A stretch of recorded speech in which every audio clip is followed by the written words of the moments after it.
Dhallywood king Shakib Khan অভিনীত বহুল প্রতীক্ষিত সিনেমা দরদ মুক্তি পেয়েছে শুক্রবার।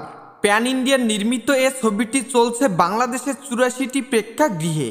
তবে দরদ শুধু বাংলাদেশেই নয়, একযোগে ২০টি দেশেও মুক্তি পাচ্ছে ছবিটি। যদিও আন্তর্জাতিকভাবে কত হলে দরদ দেখা যাবে তার সঠিক তথ্য এখনও পাওয়া যায়নি। এদিকে মুক্তির দুদিন আগেই মাল্টিপ্লেক্সগুলোতে ছবিটির অগ্রিম টিকিট বিক্রিও শুরু হয়। নির্মাতা অনন্য মামুন বলেন, ঈদ ছাড়া ১০০ হলের দেশে মুক্তি পাচ্ছে দরদ। ইতিমধ্যে ৮৪টি হল চূড়ান্ত হয়ে গেছে। আমার আত্মবিশ্বাস আছে দর্শক দরদ দেখলে খারাপ বলতে পারবেন না।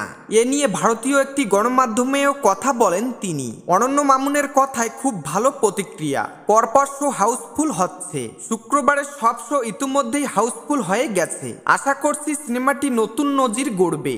জানা গেছে স্টার সিনেপ্লেক্সের সবগুলো শাখায় শুক্রবার থেকে দৈনিক ২২টি শো চলবে দরদের। এছাড়া কেরানীগঞ্জের লায়ন সিনেমাস, নারায়ণগঞ্জের সিনেস্কোপেও চলছে দরদ। বগুড়ার মধুবন ও চট্টগ্রামের সুগন্ধার মতো সিঙ্গেল স্ক্রিনের হলেও চলছে ছবিটি। এদিকে অগ্রিম টিকিট বিক্রি প্রসঙ্গে হল মালিকরা জানান, ওপেনিং ডে রেসপন্স সন্তোষজনক। রোমান্টিক থ্রিলার ধাঁচের ছবি দরদে শাকিব খানের বিপরীতে অভিনয় করেছেন বলিউড অভিনেত্রী সোনাল চৌহান। সম্প্রতি এর গান ও ট্রেলার প্রকাশিত হয়েছে, যা অনলাইনে সিনেপ্রেমীদের মুগ্ধ করে।